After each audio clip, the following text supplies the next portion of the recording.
أما بعد فإن خير الحديث كتاب الله وخير الهدي هدي محمد صلى الله عليه وسلم وشر الأمور محدثاتها وكل محدثة بدعة وكل بدعة ضلالة وكل ضلالة في النار. أعوذ بالله السميع العليم من الشيطان الرجيم من همزه ونفخه ونفثه. بسم الله الرحمن الرحيم. يا أيها الذين آمنوا لا تحلوا شعائر الله. اللہ رب العالمین ہمارے خالق، مالک، رازق، مدبر، منعم حقیقی ہیں، اور ہم اللہ رب العالمین کی مخلوق ہیں، اللہ رب العالمین کے احکام کے پابند ہیں۔ اللہ رب العالمین کے تکوینی احکام، زندگی، موت، بیماری، رزق، ان کے تو ہم پابند ہیں ہی۔ اللہ رب العالمین کی طرف سے ہم پر جو احکامات، اوامر و نواہی، شریعت بھیجے گئے ہیں کتابوں کے ذریعے، رسولوں کے ذریعے، ہم ان کے بھی پابند ہیں۔ اس میں ہمیں تھوڑا سا اختیار مل جاتا ہے وقتی، لیکن وہ اختیار یہ نہیں ہے کہ ہم جو چاہیں کریں، مان لیں پھر بھی ٹھیک، نہ مانیں پھر بھی ٹھیک، نہیں۔ وہاں وقتی اختیار ہے۔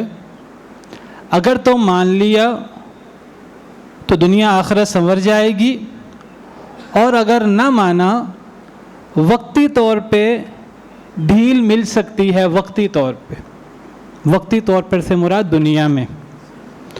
دنیا میں سے مراد کسی کو 1000 سال کی زندگی بھی مل جائے، کسی کو فرعون کا اقتدار بھی مل جائے، کسی کو قارون جیسا خزانہ بھی مل جائے، کسی کو عمر نوح بھی مل جائے، وہ آخرت کے مقابلے میں اس کی کوئی حیثیت نہیں ہے۔ وہ ایک وقتی مہلت ہے، ایک وقتی اختیار ہے، ایک دھوکہ ہے بہت بڑا ہمارے لیے۔ اگر نہ مانا وقتی طور پہ شاید تھوڑی سی ڈھیل مل جائے، لیکن تباہی ہی تباہی مقدر ہے اس کا۔ ہم اللہ رب العالمین کے تکوینی احکامات میں بھی پابند ہیں، اور اللہ رب العالمین کے شرعی احکامات کے بھی ہم پابند ہیں۔ اللہ رب العالمین نے ہم پر جو احکام بھیجے، جو شریعت نازل کی، وہ دین اسلام ہے۔ تمام انبیاء کرام علیہم السلام کے ہاں یہی دین اللہ نے نازل فرمایا، ان الدین عند اللہ الاسلام، اور یہی پیارے نبی صلی اللہ علیہ وسلم کا دین ہے، اور ہم اس دین کے پابند ہیں۔ اس دین پر ہم نے عمل کرنا ہے ہر صورت میں، اگر ہمیں دنیا اور آخرت میں کامیاب ہونا ہے۔ لیکن چونکہ آزمائش ہے دنیا کے اندر، دنیا دارالامتحان ہے، دارالابتلاء ہے، تو اللہ رب العالمین نے نبی بھی بھیجے، نبیوں کو بھی پیدا کیا، خیر کی قوتوں کو بھی پیدا کیا، اور اللہ رب العالمین نے شر کو بھی پیدا کیا۔ شر بھی اللہ کی مخلوق ہے۔ قل اعوذ برب الفلق من شر ما خلق۔ کہہ دیجئے اے اللہ کے نبی صلی اللہ علیہ وسلم، میں فلق، صبح کے رب کی پناہ میں آتا ہوں ہر اس مخلوق کے شر سے جو اللہ نے پیدا کیا۔ تو جو بھی دنیا میں شر ہوتا ہے، وہ شر بھی اللہ کا پیدا کرتا ہے آزمائش کے لیے، کیونکہ دنیا دارالامتحان ہے۔ ابلیس بھی اللہ کی مخلوق ہے، شر کی طاقتیں بھی اللہ کی مخلوق ہیں، جادو اور یہ چیزیں بھی، بلکہ اللہ نے فرشتوں کے ذریعے بھیجا، اور ساتھ ہی فرشتے کہتے تھے ہاروت ماروت کہ ہم فتنہ ہیں، ہم سے جادو سیکھ کر کفر نہ کرو۔ تو آزمائش کے لیے شر بھی ساتھ ہے۔ ستیزہ کار رہا ہے ازل سے تا امروز، چراغ مصطفی سے شرار ابو لہبی۔ شروع سے خیر و شر کی کشمکش چلی آ رہی ہے۔ خیر کی قوتیں بھی ہیں اور شر کو پھیلانے والے اور شر کا ساتھ دینے والے وہ بھی موجود ہیں. تو اب ہمارا یہ کام ہے کہ ہم خیر کو اپناتے ہیں، شر کو اپناتے ہیں، دین اسلام کو اپناتے ہیں. اللہ رب العالمین نبی کریم صلی اللہ علیہ وسلم کے سامنے سر جھکاتے ہیں، یا ہم پھر شیطان کی طرح انکار کر دیتے ہیں، انا خیر من، یا فرعون کی طرح انا ربکم الاعلی، یا قارون کی طرح انما اوتیتہ علی علم عندی، میں سب سے بہتر ہوں، میں رب ہوں، میں جو چاہوں گا کروں گا، میرے پاس جو بھی چیز ہے میری صلاحیت سے آئی ہے، میرے زور بازو سے آئی ہے.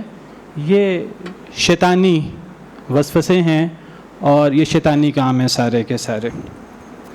ہمیں اسلام پر عمل کرنا ہے، اللہ رب العالمین کے احکامات کے سامنے سر جھکانا ہے، جن چیزوں سے اللہ نے منع کیا ان سے رک جانا ہے. ہر چیز کی کوئی نہ کوئی علامت ہوتی ہے، کوئی نہ کوئی نشانی ہوتی ہے جو بڑی واضح نشانی ہوتی ہے. جو اہمیت اس چیز کی ہوتی ہے وہی اہمیت، وہ نشانی اگرچہ ہمیں دیکھنے میں چھوٹی لگ رہی ہوتی ہے، لیکن وہ چھوٹی چیز کی بھی وہی حیثیت ہوتی ہے جو اصل اس چیز کی اہمیت ہوتی ہے. میں بات کر رہا ہوں شعار کی، شعیرہ کی، یا شاعر اسلام کی، یا شعائر اللہ کی. کچھ چیزیں ایسی ہیں، یعنی ایک تو اسلام ہے اللہ کا پورا دین، اور ایک اللہ کے دین کی کچھ خاص علامتیں، کچھ خاص نشانیاں ہیں. ہم ظاہراً ان چیزوں کو لائٹ لیں، ان چیزوں کو چھوٹا سمجھیں، زیادہ پرواہ نہ کریں. اللہ رب العالمین کے ہاں وہ چیزیں آپ سمجھیے وہ اسلام کے مترادف ہیں. آپ ان چیزوں کی عزت کر رہے ہیں، ان کی تعظیم کر رہے ہیں، ان کا دھیان کر رہے ہیں. آپ کے دل میں اسلام کی عزت ہے، اسلام کی غیرت ہے، اسلام کی تعظیم ہے اور اسلام کا وقار ہے. آپ اسلام پر عمل کرنا چاہتے ہیں، کمی کوتاہی انسان سے ہو جاتی ہے. لیکن اگر ہم ان شعائر کو اہمیت نہیں دے رہے، ان کی تعظیم نہیں کر رہے، ان کی توقیر کر رہے ہیں، ان کو نعوذ باللہ حلال کر دیا ہے ہم نے، تو آپ سمجھیے کہ آپ اسلام کے مخالف کھڑے ہو گئے ہیں. شعائر اللہ یا شعائر الاسلام، ان کی توہین، ان کی بے توقیری، ان کی تذلیل اسلام کی تذلیل ہے، اللہ رب العالمین کی توہین ہے. ڈائریکٹ اللہ رب العالمین کو چیلنج کرنا ہے. آج کا ہمارا موضوع ہے کہ شاعر اللہ کی تعظیم ہونی چاہیے. شاعر اللہ، شاعر اسلام آپ کہہ سکتے ہیں، شاعر اللہ کہیں یا شاعر اسلام کہیں، تو ان کا وہی مقام اور مرتبہ ہے جو دین کا ہوتا ہے. اس کی مثال آپ ایسے لے لیجئے، پاکستان ہے تو پاکستان کا ایک فلیگ ہے، جھنڈا ہے، پاکستان کے ادارے ہیں، پاکستان کی کرنسی ہے اور اس قسم کی چیزیں ہیں. تو اب کوئی شخص پاکستان کو گالی دے، پاکستان کی توہین کرے، یا پاکستان کے جھنڈے کو پاؤں تلے روندے، کوئی بندہ کہے جی میں تو ایک کپڑا نیچے گر گیا ہے، ایک سبز کپڑے کو، سبز اور سفید کپڑے کو غلطی سے میرے پاؤں کے نیچے آ گیا ہے، وہ اس کو اہمیت نہ دے، وہ اس کی تذلیل کرے، وہ اس کو جلائے، وہ اس کی کسی بھی طریقے سے توہین کرے، کیا سمجھیں گے؟ ہمارے ہاں ادارے ہیں، حکومتی رٹ ہے، کہتے ہیں حکومتی رٹ قائم ہونی چاہیے، ادارے ان کے خلاف بات نہیں ہونی چاہیے، عدالت اس کی توہین نہیں ہونی چاہیے، فلاں سرکاری افسر ہے، اس کی وردی ہے، اس کی توہین نہیں ہونی چاہیے. یہ پاکستان کی علامتیں ہیں. یا آپ گویا کہ پاکستان کے خلاف بات کر رہے ہیں، پاکستان سے غداری کر رہے ہیں. تو میں نے صرف سمجھانے کے لیے یہ بات کہی. تو ایسی علامتیں اسلام کی بھی ہیں، ان کو لائٹ لینا ایسے ہی ہے جیسے آپ اسلام کو اہمیت نہیں دے رہے. تو جو آیت کریمہ میں نے تلاوت کی، یا ایھا الذین آمنوا لا تحلوا شعائر اللہ، سورہ مائدہ کی آیت نمبر 2 ہے. اے وہ لوگوں جنہیں ایمان کا دعویٰ ہے، اگر تم مومن ہو تو تمہارے ایمان کا تقاضا یہ ہے کہ اللہ کے شعائر کو، دین اسلام کی علامتوں کی توہین نہیں کرنی تم نے۔ اگر تم نے اللہ کی علامتوں کی، شعائر اللہ کی، شعائر اسلام کی توہین کی تو پھر تمہارا اسلام سے کیا تعلق ہے، تمہارا اللہ سے کیا تعلق ہے، اس پہ تم غور کر لو۔ دوسری آیت کریمہ اللہ فرماتے ہیں ذَلِكَ وَمَن يُعَظِّمْ شَعَائِرَ اللَّهِ فَإِنَّهَا مِن تَقْوَى الْقُلُوبِ، سورہ حج۔ اللہ فرماتے ہیں کہ جو شخص اللہ کے شعائر کی تعظیم کرتا ہے، ان کی عزت کرتا ہے، ان کا مقام وہ بیان کرتا ہے اور مد نظر رکھتا ہے، تو اللہ فرماتے ہیں اس کے دل میں تقوی موجود ہے۔ یہ اس کے دل میں تقوی ہونے کی علامت ہے، اللہ کا ڈر ہونے کی علامت ہے۔ فَإِنَّهَا مِن تَقْوَى الْقُلُوبِ۔ ایک اور آیت کریمہ میں اللہ رب العالمین فرماتے ہیں ذَلِكَ وَمَن يُعَظِّمْ حُرُمَاتِ اللَّهِ فَهُوَ خَيْرٌ لَهُ عِندَ رَبِّهِ، سورہ حج کی ہی آیت ہے، آیت نمبر 30۔ اللہ فرماتے ہیں جو اللہ رب العالمین کی حرمات کی تعظیم کرے۔ اللہ کی حرمات کیا ہیں؟ جن چیزوں کو اللہ نے عزت دی ہے، جن چیزوں کو اللہ نے جن کی توقیر کی ہے، جن کی شان اللہ نے بیان کی ہے، تو جو ان کی تعظیم کرے گا فَهُوَ خَيْرٌ لَهُ عِندَ رَبِّهِ، تو یہ چیز اس کے رب کے ہاں بہت بہتر ہے، اس کا اللہ کے ہاں بڑا مقام ہے۔ ایک بندہ کہتا ہے کہ اچھا یہ چیز میرے رب کے دین کی علامت ہے، میرے رب کی نشانی ہے، میرے رب کا رسول، میرے رب کی مسجد، میرے رب کی زمین، میرے رب کا گھر، ایک چیز اللہ کی طرف منسوب ہو گئی، ایک چیز دین کی طرف منسوب ہو گئی، ایک شخص اس کے لیے جان قربان کرتا ہے، مال قربان کرتا ہے، تو اللہ فرماتے ہیں یہ چیز اس کے لیے اتنی بہتر ہے، اتنی بہتر ہے، اللہ نے بہتری کی انتہا بیان نہیں کی۔ اور جب اللہ تعالیٰ ایک چیز کی انتہا بیان نہ کریں تو علماء کرام کہتے ہیں کہ وہ چیز پھر لامتناہی ہوتی ہے۔ جب اللہ یہ فرمائیں کہ انما یوفی الصابرون اجرہم بغیر حساب، صبر کرنے والوں کو اللہ کے ہاں بغیر حساب کے اجر ملتا ہے، اللہ نے فرمایا کوئی شمار کتار نہیں ہے، اتنا اجر ہے، اتنا اجر ہے، گنا نہیں جا سکتا۔ جب اللہ یہ فرما رہے ہیں کہ جو اللہ کی حرمات کی تعظیم کرے تو یہ بہت بہتر ہے، کتنا بہتر ہے اللہ جی بتایا نہیں، تو اتنا بہتر ہے، اتنا بہتر ہے، شمار نہیں کیا جا سکتا۔ دین کی بنیادوں میں سے ہے یہ بات۔ تو ہمیں اللہ کے شعائر کا، دین کے شعائر کا احترام کرنا ہے، ان کی تعظیم کرنی۔ دین کے شعائر میں کیا چیزیں شامل ہیں؟ بیت اللہ، اللہ کا گھر، سب سے پہلا گھر جو اس دنیا میں اللہ کی عبادت کے لیے قائم کیا گیا۔ ان اول بیت وضع للناس للذی ببکۃ مبارکا وہدی للعالمین، اور بیت اللہ سے متعلقہ چیزیں ساری شعائر اللہ میں شامل ہیں۔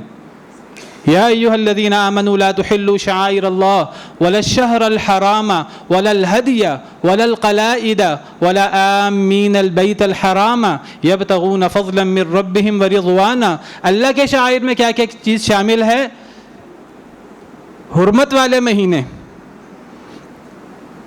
ہدی قربانی، جو حج کے لیے، قربانی کے لیے، عمرے کے لیے حاجی لے کے جاتا ہے اپنے ساتھ، حج کے لیے بھی قربانی ہوتی ہے اور عمرے کے لیے بھی قربانی ہوتی ہے۔ آج بہت سارے لوگ عمرے کے ساتھ قربانی کو نہیں جانتے، حالانکہ عمرے کے ساتھ بھی قربانی ہوتی ہے، وہ اس طرح کر کے ضروری نہیں ہے جس طرح حج کے لیے، حج تمتع، حج قران کے لیے قربانی ضروری ہے، اس طرح ضروری نہیں ہوتی۔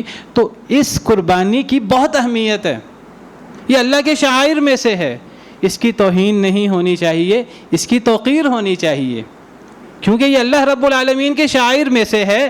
یہ حج بیت اللہ کے لیے اس جانور کو لے جایا جا رہا ہے، صرف اس جانور کی اہمیت نہیں، ولا الہدی ولا القلائد، اس جانور کے گلے میں جو پٹا ڈالا گیا ہے اس علامت کے لیے کہ یہ حج کے لیے، بیت اللہ کے لیے جانور ساتھ لے جایا جا رہا ہے، تو اس پٹے کی وجہ سے یہ جانور اللہ کے شعائر میں سے بن جاتا ہے، کیونکہ یہ بیت اللہ کے لیے، حج کے لیے، عمرے کے لیے یہ جانور لے جایا جا رہا ہے۔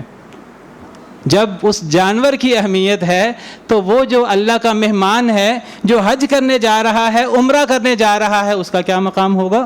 قرآن کہتا ہے وَلَا آمِّينَ الْبَيْتَ الْحَرَامِ، جو لوگ بیت اللہ کا ارادہ کرتے ہیں، جو لوگ بیت اللہ کا حج کرتے ہیں، یہ بھی اللہ کے شعائر میں سے ہیں، ان کی بھی توہین نہیں ہونی چاہیے، ان سے بھی رف رویہ نہیں ہونا چاہیے، ان کی عزت اور ان کی توقیر اور ان کا احترام ہونا چاہیے۔ اللہ کے مہمان ہیں اور ان کو وہاں حجاج بیت اللہ الکرام، ضیوف اللہ کہا جاتا ہے، اور واقعی اللہ کے مہمان ہیں، اللہ کے شعائر میں شامل ہیں۔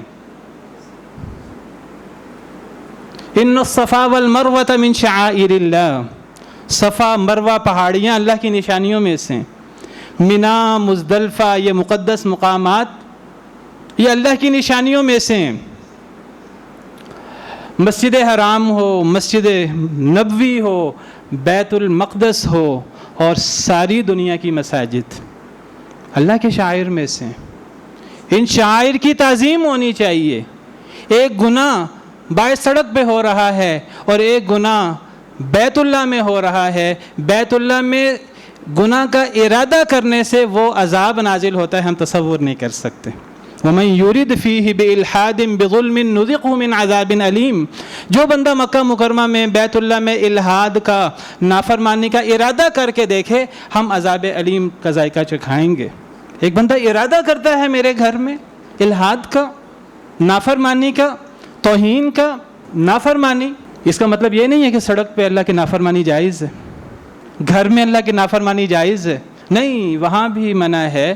مسجد میں، مسجد نبوی میں، بیت المقدس میں، بیت الحرام میں بالاولیٰ منع ہے۔ اللہ نے حرمت والے مہینے رکھے ہیں، اللہ کے شعائر میں سے ہیں۔ 12 کے 12 مہینے اللہ نے مقرر کیے ہیں، ان 12 کے 12 مہینوں کی تعظیم ہونی چاہیے۔ ان کی تعظیم یہ ہے ان میں اللہ کی اطاعت کی جائے، اللہ کی نافرمانی نہ کی جائے، لیکن یہ جو 4 مہینے حرمت والے ہیں بطور خاص ان میں ظلم سے بچنا چاہیے۔ اللہ فرماتے ہیں فَلَا تَظْلِمُوا فِيهِنَّ أَنفُسَكُمْ، اللہ فرماتے ہیں 12 مہینے جب سے اللہ نے زمین و آسمان بنائے ہیں تو اللہ نے 12 مہینے مقرر کیے ہیں، منها 4 حرم، 4 مہینے حرمت والے ہیں، ان کا خاص مقام ہے۔ وہ 4 مہینے حج اور عمرہ سے متعلق ہیں، ذوالقعدہ، ذوالحجہ اور محرم، یہ 3 مہینے حج، ایک تو حج کا مہینہ ہے ذوالحجہ، اور ایک حج سے پہلا مہینہ اور ایک حج کے بعد کا مہینہ۔ پرانے زمانے میں لمبے سفر ہوتے تھے تو اپنی دشمنیاں بھی ان مہینوں میں ختم کر دو، کوئی کسی کو نقصان نہ پہنچائے، کوئی دشمن بھی نظر آئے ان مہینوں کی تعظیم ہوگی، دشمنی بھی نہیں نکالی جائے گی۔ اور چوتھا مہینہ رجب کا ہے، عرب لوگ رجب میں عمرہ کرتے تھے، تو رجب بھی ایک حرمت والا مہینہ ہے۔ اللہ فرماتے ہیں فَلَا تَظْلِمُوا فِيهِنَّ أَنفُسَكُمْ، ان مہینوں میں اپنے آپ پہ ظلم نہ کرو۔ باقی مہینوں میں جائز ہے؟ ہرگز نہیں، باقی مہینوں میں بھی جائز نہیں ہے، ان مہینوں میں بالاولیٰ منع ہے۔ ان مہینوں میں ظلم ہوگا، شرک ہوگا، بے نماز نہیں پڑھے گا، روزہ خور، دیگر اللہ کی نافرمانی کرنے والا، ماپ تول میں کمی کرنے والا، ان مہینوں میں سود کھانے والا زیادہ بڑا گناہ گار ہے۔ ایک بندہ عام دنوں کے اندر اللہ کی نافرمانی کرتا ہے، میوزک بج رہا ہے، ایک رمضان کے مہینے میں میوزک بج رہا ہے، کیا تصور کرتے ہیں؟ اللہ کے شعائر کی توہین ہو رہی ہے۔ عام دنوں میں بھی منع ہے، رمضان کی اپنا ایک تقدس ہے، ایک اپنا احترام ہے، کچھ مقامات مقدس ہیں، کچھ زمانے مقدس ہیں، کچھ شخصیات مقدس ہیں، یہ سب اللہ کے شعائر میں سے ہیں۔ اللہ کے شعائر میں سب سے پہلے اللہ رب العالمین کی تعظیم ہے، اللہ رب العالمین کی تعظیم ہونی چاہیے، سب سے بڑا شعائر اللہ میں سے۔ قرآن کی یہ جو آیات ہیں شعائر اللہ کے بارے میں، سورہ حج میں یہ آیات موجود ہیں، اور اللہ فرماتے ہیں، زیادہ یہ جو آیات ہیں شعائر اللہ کی حج کے حوالے سے، میں نے عرض کیا بیت اللہ سے متعلقہ چیزیں، صفا مروہ، مقامات مقدسہ، قربانی، حج کرنے والے، یہ سب اللہ کے شعائر میں شامل ہیں۔ قرآن کا نص ہے، قرآن کی آیات کا ترجمہ آپ کے سامنے پیش کر رہا ہوں. قرآن کہتا ہے حج کیوں ہے؟ حج کیوں کیا جاتا ہے؟ اللہ کے نام کو بلند کرنے کے لیے، اللہ کی توحید کا علم بلند کرنے کے لیے حج کیا جاتا ہے. شرک کا رد کرنے کے لیے حج کیا جاتا ہے. وَإِذْ بَوَّأْنَا لِإِبْرَاهِيمَ مَكَانَ الْبَيْتِ أَلَّا تُشْرِكْ بِي شَيْئًا. ہم نے ابراہیم علیہ السلام کو بیت اللہ کی جگہ بتائی کہ یہاں بیت اللہ کی تعمیر نو کر دو اے ابراہیم، اے میرے خلیل.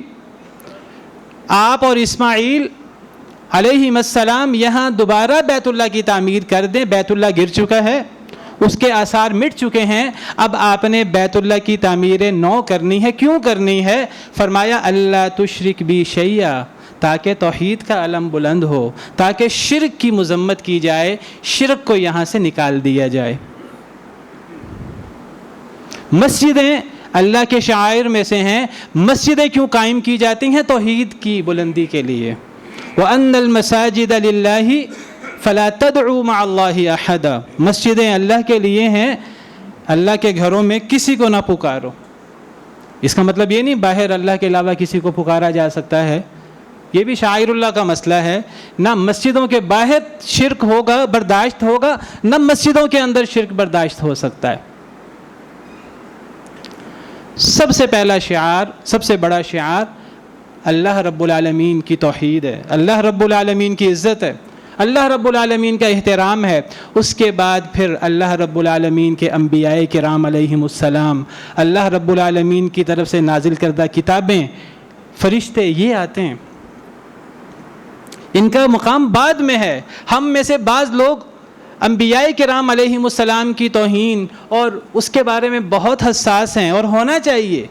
جتنے ہم حساس ہیں اس سے زیادہ ہمیں حساس ہونا چاہیے. شاعر اللہ کا مسئلہ ہے. لیکن ہم میں سے کئی لوگ اللہ کے بارے میں اتنے حساس نہیں ہیں جتنے اللہ کے رسولوں کے بارے میں حساس ہوتے ہیں. پھر رسولوں کا مقام اور مرتبہ کیوں ہے؟ اللہ رب العالمین کی وجہ سے. اللہ رب العالمین نے انہیں اپنا رسول مقرر کیا ہے. ہم کہتے ہیں کہ آپ کے لیے جان بھی قربان، آپ کے فرمان پر جان قربان، بچے قربان، ہر چیز قربان. ایک بندہ مسلمان نہیں ہو سکتا جب تک ایک شخص کے لیے نبی کریم صلی اللہ علیہ وسلم اس کے والدین سے، اس کی اولاد سے اور تمام لوگوں سے اور اس کی اپنی جان سے زیادہ محبوب نہ ہو جائیں. احادیث مبارکہ آپ کے علم میں ہیں، آپ سنتے رہتے ہیں. ہمارا ایمان ہے نبی صلی اللہ علیہ وسلم کا مقام اس سے بھی بلند ہے، لیکن اللہ رب العالمین کا مقام تو سب سے بلند ہے. ہمارا مسئلہ یہ ہے ہم اولیاء اللہ کے نام پر ان کی تعظیم ہونی چاہیے. جتنی غیرت ہمیں، جو ہم نے اولیاء اللہ بنا رکھے ہیں، ہمیں جتنی غیرت ان کی آتی ہے، ہم اتنی غیرت نبی کے بارے میں نہیں کرتے. جتنی غیرت ہم نبیوں کے بارے میں کرتے ہیں، ہم اتنی غیرت اللہ رب العالمین کے بارے میں نہیں کرتے. سب سے پہلے اللہ رب العالمین کی تعظیم، یہ دین کا سب سے بڑا شعار ہے. سب سے گناہ گار شخص، سب سے زیادہ اللہ کا نافرمان شخص، صحیح حدیث مبارکہ میں ہے، وہ شخص ہے جو اللہ کے نبی کو، اللہ کے رسول کو قتل کر دے. کتنا بدبخت ہوگا کہ جو اللہ کے چنے ہوئے لوگوں کو تنگ کرے اور ان کو شہید تک کر دے. یا پھر سب سے بدبخت شخص وہ ہے حدیث مبارکہ کے مطابق جسے اللہ کا رسول قتل کر دے. حدیث مبارکہ کا مفہوم بیان کر رہا ہوں. صحیح بخاری کی حدیث ہے، نبی صلی اللہ علیہ وسلم نے فرمایا کہ سب سے بدترین لوگ یہ ہیں جنہوں نے اپنے نبی کو زخمی کر دیا. اپنے نبی کے ساتھ کیا کیا؟ جنگ احد کے موقع پر نبی کریم صلی اللہ علیہ وسلم نے فرمایا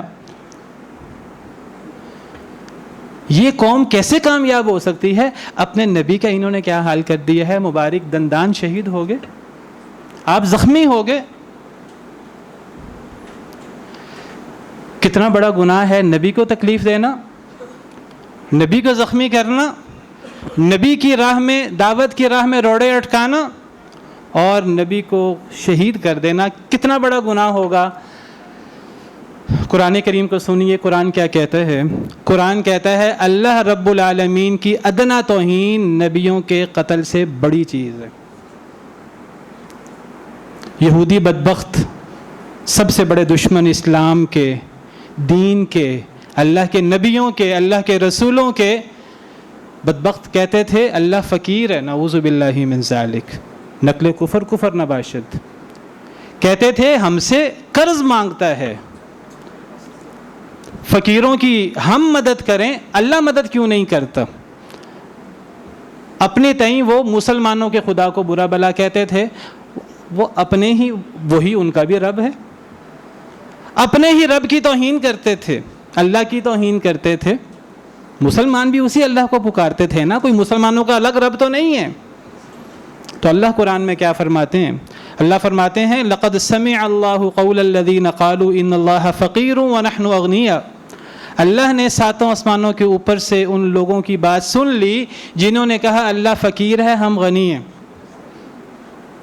اللہ نے ان کی بات کوٹ کی، پھر اللہ کیا فرماتے ہیں؟ ذرا غور کیجئے، ذرا تدبر سے کام لیں، توجہ کیجئے گا اس نقطے کی طرف۔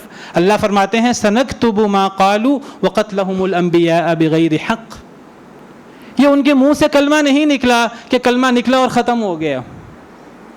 اللہ فرماتے ہیں جو انہوں نے کہا ہے ہم لکھ لیں گے اس کو، یہ قیامت کے دن ان کے سامنے پڑا جائے گا، اور اس کا جو عقاب ہے، جو اس کا وبال ہے، اس کا ان کو سامنا کرنا پڑے گا۔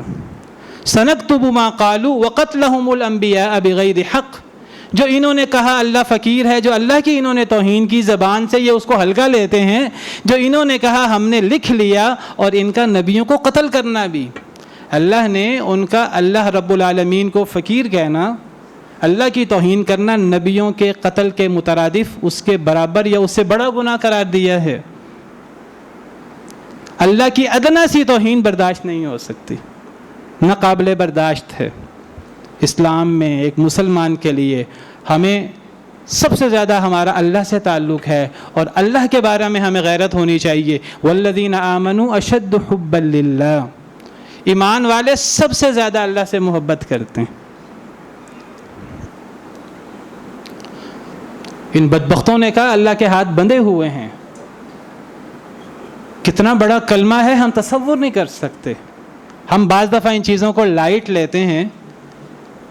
نبی صلی اللہ علیہ وسلم فرماتے ہیں انسان منہ سے ایک کلمہ نکالتا ہے، انسان کو اندازہ نہیں ہوتا کتنا کڑوا کلمہ ہے۔ ایک انسان ایک کلمہ منہ سے نکالنے کی وجہ سے جہنم میں 70 سال کی گہرائی میں گر جاتا ہے۔ صحیح حدیث مبارکہ ہے۔ اللہ قرآن میں فرماتے ہیں وقالت الیہود ید اللہ مغلولہ، یہودی بدبختوں نے کہا اللہ کے ہاتھ بندھے ہوئے ہیں۔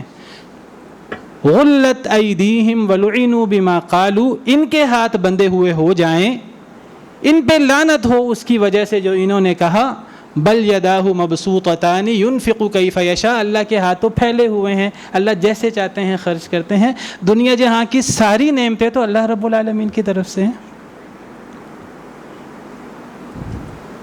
یہ وہ لعنت اللہ نے کی یہودیوں پر، جو لعنت اللہ نے ابلیس ملعون پہ کی تھی۔ جب ابلیس نے اللہ رب العالمین کی بات ماننے سے انکار کیا تھا تو اللہ نے فرمایا تھا ان علیک لعنتی الی یوم الدین، قیامت کے دن تک تجھ پر میری لعنت اور پھٹکار برستی رہے گی۔ لعنت کو کبھی ہلکا نہ لیجئے۔ لعنت کے باعث ہیں وہ لوگ جو اللہ رب العالمین کی توہین کرتے ہیں، ادنا سی بھی توہین کرتے ہیں۔ پھر اللہ رب العالمین کے نبیوں اور رسولوں کا، اور بالخصوص سید الانبیاء والمرسلین، پھر وہ اللہ کے شعائر میں سے ہیں۔ ان کی توہین، انسان اسلام سے نکل جاتا ہے، انسان دین سے نکل جاتا ہے، انسان کو اندازہ ہی نہیں ہوتا۔ توہین چھوڑیے، ہمارے سامنے نبی کریم صلی اللہ علیہ وسلم کا فرمان آ جائے، ہم آگے سے اگر مگر شروع کر دیں، آگے سے آوازیں بلند کریں، اللہ فرماتے ہیں تمہارے سارے اعمال ضائع ہوتے ہیں، تمہیں پتہ ہی نہیں لگتا۔ یا ایھا الذین آمنوا لا ترفعوا اصواتکم فوق صوت النبی ولا تجہروا له بالقول کجہر بعضکم لبعض ان تحبط اعمالکم وانتم لا تشعرون۔ تم اللہ کے رسول کے فرمان کے سامنے آوازیں بلند کرتے ہو، آگے سے ہیلے بہانے چونکے چنانچہ اگر مگر شروع کر دیتے ہو۔ اللہ کے رسول کے فرمان کے سامنے آوازیں بلند کرو گے، تمہارے سارے اعمال ضائع ہو جائیں گے، تمہیں اندازہ ہی نہیں ہوگا۔ جو لوگ اللہ کے رسول صلی اللہ علیہ وسلم کے سامنے اپنی آواز پست کر دیتے ہیں، اپنے آپ کو جھکا دیتے ہیں، اللہ نے ان کے دل کا تقوی کے ساتھ امتحان لے لیا ہے۔ اللہ کے نبی کے صحابہ، علماء حق، مسلمان جو قرآن و رسول پر جان نچھاور کرتے ہیں اور قرآن و حدیث کے سامنے سر جھکا دیتے ہیں، یہ لوگ دل سے متقی ہیں، ان کا اللہ کے ہاں بہت بڑا اجر ہے، ہم تصور نہیں کر سکتے۔ تو جو اللہ کے رسولوں کی توہین کرے، خاص طور پہ سید الانبیاء والمرسلین، اس پر بھی اللہ کی لعنت ہے۔ ان الذین یؤذون اللہ ورسولہ لعنہم اللہ فی الدنیا والآخرہ، جو لوگ اللہ اور اللہ کے رسول پر کو اذیت دیتے ہیں، اللہ نے دنیا اور آخرت پہ ان پہ لعنت کر دی ہے۔ یہ لعنت صرف دنیا میں نہیں ہے، دنیا اور آخرت میں جہنم تک یہ لعنت ان کا پیچھا کرتی رہے گی۔ وَأَعَدَّ لَهُمْ عَذَابًا مُهِينًا، اللہ نے رسوا کن عذاب تیار کر رکھا ہے۔ جو لوگ اللہ کی کتابوں کی توہین کریں، تمام کتابیں، قرآن ہو، تورات ہو، انجیل ہو، یورپ میں، امریکہ میں اور یہ جو غیر مسلم علاقے ہیں، ان میں دین ختم کہاں سے ہوا؟ ان میں مسیحیت، ان میں یہودیت موجود نہیں ہے۔ آج اللہ کے دین موجود نہیں ہے، یہ اپنے دین سے، اپنے ادیان سے دستبردار ہو چکے ہیں۔ نہ یہ تورات کو مانتے ہیں، نہ یہ انجیل کو مانتے ہیں، نہ یہ زبور کو مانتے ہیں، نہ ان کے ہاں سیدنا موسیٰ علیہ السلام کی تعظیم ہے، نہ سیدنا ابراہیم علیہ السلام کی، نہ سیدنا نوح علیہ السلام کی، نہ سیدنا داؤد، نہ سیدنا سلیمان علیہ السلام اجمعین۔ ان کی کتابیں پڑھ لیجئے، وہ گالیاں اور وہ الزامات ہیں ان کے اپنے نبیوں پر، ہم تصور نہیں کر سکتے۔ کبھی شرابیں پینے کے الزام، کبھی فحاشی اور زنا کے الزام ہم بیان نہیں کر سکتے، جو ان کی کتابوں میں اپنے نبیوں کے حوالے سے ہیں۔ ان کے ہاں دین کیسے ختم ہوا، وہ لبرل کیسے بنے، ملحد کیسے بنے، اپنے ہی دین سے دستبردار کیسے ہوئے، اپنے دین کے شعائر کو پس پش ڈال کر۔ آپ یورپ میں چلے جائیں، امریکہ میں چلے جائیں، سیدنا عیسیٰ علیہ السلام کو گالی دیں، کسی کو کوئی غیرت نہیں آتی۔ انجیل کے خلاف آپ بات کریں، کسی کو کوئی غیرت نہیں ہے۔ مسجد کے خلاف بات کریں، اذان کے خلاف بات کریں، جو ان کے ہاں جو عبادتیں ہیں ان کے خلاف آپ بات کریں، آپ جو مرضی بولیں، جی آزادی، یہ اظہار کی آزادی ہونی چاہیے۔ کتنا نحوست بڑا جملہ ہے یہ۔ ان کو اپنے نبیوں کی غیرت نہیں، اپنی کتابوں کی غیرت نہیں، اور وہ اسی غیرت کو مسلمانوں سے ختم کرنا چاہتے ہیں۔ اگر مسلمان بھی اتنے بے غیرت ہو جائیں تو ہوگا کیا؟ نعوذ باللہ من ذالک۔ ہمارے ہاں صرف یہ علامتیں ختم نہیں ہوں گی، دین ختم ہو جائے گا، والعیاذ باللہ۔ وہاں دین ایسے ہی ختم ہوا ہے، وہ سب ملحد ہیں اس وقت، نہ وہاں کوئی حضرت عیسیٰ کا نام لیتا ہے، نہ حضرت موسیٰ کا نام لیتا ہے، نہ اپنے نبیوں کا نام لیتا ہے۔ وہ ہمارے ہاں سے بھی ایسے ہی کرنا چاہتے ہیں، وہ بار بار ہمارے شاعر پر حملہ کرتے ہیں، ہمارے شاعر پہ حملہ کرتے ہیں، ٹیسٹ کرتے ہیں ہمیں کہ ہم مسلمان کتنے بے غیرت ہو چکے ہیں، کتنے ملحد ہو چکے ہیں، کتنے اپنے دین سے بے گانہ ہو چکے ہیں۔ ایک مسلمان عمل میں کمزور ہو سکتا ہے، بے غیرت نہیں ہو سکتا۔ اللہ، رسول، قرآن و حدیث، ان کی توہین نہیں کر سکتا۔ اس کے بعد مقام آتا ہے صحابہ کرام رضوان اللہ علیہم اجمعین کا۔ میں پچھلے خطبوں میں واضح کر چکا ہوں کہ صحابہ کرام کی توہین، اہل بیت کی توہین سراسر کتاب و سنت پر حملہ ہے، کتاب و سنت سے دستبرداری ہے۔ اور آپ واضح مثال لے لیجئے، میں نے پچھلے اپنے خطبوں میں ذکر کیا کہ جو لوگ صحابہ کرام کو، اہل بیت کو، ازواج مطہرات کو برا بلا کہتے ہیں، نہ وہ قرآن پر ایمان رکھتے ہیں، نہ وہ نبی صلی اللہ علیہ وسلم کے فرمانات پر ایمان رکھتے ہیں، قرآن کے بارے میں شکوک و شبہات میں مبتلا ہیں۔ 17,000 آیات تھیں، وہ جو اہل بیت کی فضیلت کی آیات ہیں وہ نکال دی انہوں نے، ابو بکر، عمر، عثمان نے۔ ہم کہتے ہیں رضی اللہ عنہم وارضاہم اجمعین، وہ گالیاں نکالتے ہیں، وہ تکفیر کرتے ہیں۔ ازواج نبی صلی اللہ علیہ وسلم کی محبوب بیوی حضرت عائشہ، حضرت حفصہ، حضرت ام حبیبہ، وہ ان کی توہین کرتے ہیں اور ان کی تکفیر کرتے ہیں، والعیاذ باللہ۔ ان پہ زنا کے الزام لگاتے ہیں، نعوذ باللہ من ذالک۔ اس کی نحوست یہ ہے، نہ ان کے ہاں قرآن ہے، نہ ان کے ہاں حدیث ہے۔ قرآن سے دستبردار ہو گئے، سنت سے دستبردار ہو گئے۔ میں تو یہ کہتا ہوں کہ علماء بھی اللہ کا شعار ہیں. علماء حق جو قرآن و سنت کی بات کرتے ہیں. علماء کی توہین اسلام کی توہین ہے, اسلام کے شعار کی توہین ہے. علماء اسلام کی علامت ہیں, اسلام کو قائم رکھے ہوئے ہیں, لوگوں کو دین بتاتے ہیں, لوگوں کو قال اللہ قال رسول بتاتے ہیں. نبی کریم صلی اللہ علیہ وسلم نے فرمایا, صحیح حدیث ہے, من لم يرحم صغیرنا ولم يوقر کبیرنا ولم يعرف لعالمنا حقه فليس منا. جو بندہ چھوٹوں پر رحم نہ کرے, جو بندہ بڑوں کی عزت نہ کرے, اور جو بندہ ہمارے علماء کا حق نہ پہچانے, اس کا ہم سے, نبی کریم صلی اللہ علیہ وسلم سے, آپ کی امت سے کوئی تعلق نہیں ہے. وَلَمْ يَعْرِفْ لِعَالِمِنَا حَقَّهُ, جو علماء کا حق نہ پہچانے. ہمیں دین سے کون جوڑتا ہے آج؟ ہمیں دین کی بات کون کرتا ہے؟ علماء حق, اللہ کی طرف بلانے والے, اللہ کی دین کی طرف بلانے والے. یہ بھی اسلام کا شعار ہے. داڑھی, ٹوپی, اذان, نماز, شلواریں ٹخنوں سے اوپر ہونا, عورتوں کے حجاب, یہ سب چیزیں اسلام کا شعار ہیں. انگریز نے کیا کیا؟ انگریز نے اسلام کو برا نہیں کہا کہ جی ہم بڑے مہذب لوگ ہیں, اسلام کے شاعر کی توہین کی, اسلام کے شاعر کو ذلیل کر دیا, اور ہم نے اس کی بات کو مان لیا. انہوں نے علماء کو, مولوی کا مطلب اللہ والا, انہوں نے اس کو ملا بنا دیا, اس کی ذلت کر دی, اس کی ڈگری ختم کر دی, اس کو معاشرے میں ذلیل کر دیا. آج کاٹھے انگریز بھی یہی کرتے ہیں.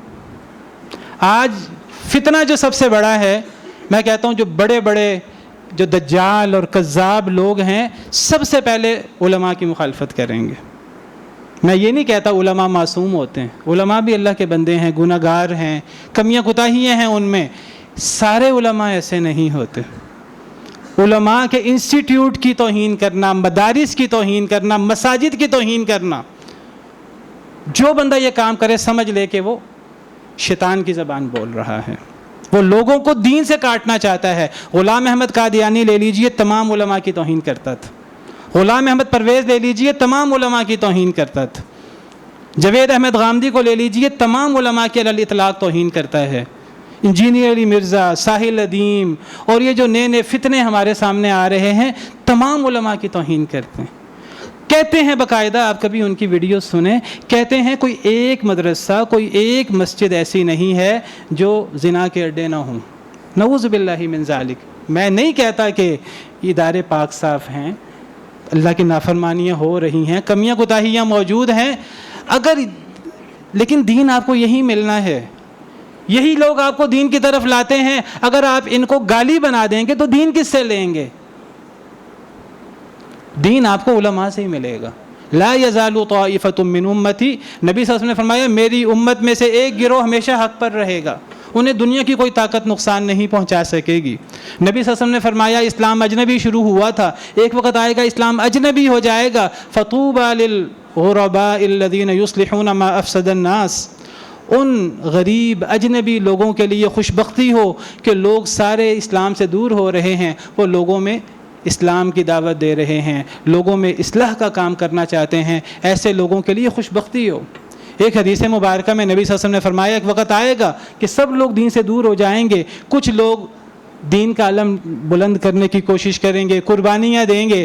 نبی صلی اللہ علیہ وسلم نے فرمایا کہ 50 لوگوں کے برابر ان کو اجر ملے گا. صحابہ کرام نے عرض کیا اے اللہ کے رسول, ان کے 50 کے ہمارے 50؟ فرمایا تمہارے 50 کے برابر ان کو اجر ملے گا. وہ دین کا علم بلند کر کے کھڑے ہوں گے جب سارا زمانہ جو ہے وہ دین کو چھوڑ رہا ہوگا. قرآن, سنت, دین اسلام کے احکامات, یہ سب کے سب شعائر اللہ ہیں. آج ان شعائر اللہ کی توہین کر کے ہمیں ٹیسٹ کیا جا رہا ہے کہ کتنا ایمان باقی رہ گیا ہے. مسجدیں برباد ہو رہی ہیں, مسجدوں کو شہید کیا جا رہا ہے. اندازہ نہیں ہے آپ کو, قرآن کریم پر غلاظتیں کی جا رہی ہیں, قرآن کریم کی توہین ہو رہی ہے. یہ جو عدالتوں کے اندر کیس آئے ہوئے ہیں, کمیشن بننے کی بات ہو رہی ہے, 400 کیس ہیں, اور کتنے غلیظ اور کتنے گھناؤنے جرم ہیں, کبھی آپ اس کی تفصیل جانیں وہ بیان نہیں کی جا سکتی. تو یہ شاعر اللہ کی توہین ہو رہی ہے. کچھ لوگ ہیں جو اسلام سے اسلام کے دشمن ہو چکے ہیں، مسلمان کہلانے والے، مسلمان گھرانوں میں پیدا ہونے والے کچھ ایسے لوگ ہیں، وہ اتنے لا علم ہے دین سے، وہ اسلام مخالف نہیں ہے لیکن وہ دین سے اتنے دور ہو چکے ہیں، دین کے ساتھ تعلق نہ ہونے کی وجہ سے، علماء کے ساتھ تعلق نہ ہونے کی وجہ سے، مسجدوں کے ساتھ تعلق نہ ہونے کی وجہ سے، کہ وہ جو ہیں وہ اسلام کے شاعر کے خلاف باتیں کر رہے ہیں، اور وہ اللہ کی آیتوں کا، اللہ کے رسولوں کا، دین کے احکامات کا، قرآن کا مذاق اڑا رہے ہیں۔ اللہ قرآن میں فرماتے ہیں اگر آپ ان سے پوچھیں کہ یہ کیا کر رہے ہیں تو یہ کہتے ہیں کہ ہم ہنسی کھیل کر رہے تھے۔ اللہ فرماتے ہیں قل اب اللہ و آیاتہ و رسولہ کنتم تستہزئون، کیا مذاق اڑانے کے لیے اللہ کا رسول، اللہ کی آیات ہی رہ گئی ہیں؟ لا تعتذروا قد کفرتم بعد ایمانکم، عذر پیش نہ کرو، تم اپنے ایمان کے بعد کافر ہو چکے ہو۔ یہ چھوٹی چیز نہیں ہے، بہت بڑی چیز ہے، بات لمبی ہو رہی ہے، اسی پر میں بات ختم کرتا ہوں۔ تو ہمیں جس طرح اسلام ہمارے سر کا تاج ہے، ہم مسلمان ہیں، جس طرح ہمیں اسلام کی عزت اور تعظیم کرنی ہے، اس طرح ہمیں اسلام کے ایک ایک شعار کی تعظیم کرنی ہے۔ کمی کوتاہی ہو جاتی ہے انسان سے، لیکن داڑھی کا، حجاب کا، شلوار ٹخنوں سے اوپر ہونے کا، اللہ رسول کے احکامات کا، اذان کا، نماز کا مذاق ہمیں نہیں اڑانا۔ یہ دین اسلام سے بغاوت ہے اور یہ کفر ہے، اللہ معاف کرے۔ اللہ سے دعا ہے کہ اللہ تعالی ہمیں اسلام پر اور اسلام کے شاعر پر اللہ تعالی ہمیں گامزن رکھے۔ وآخر دعوانا الحمد للہ رب العالمین۔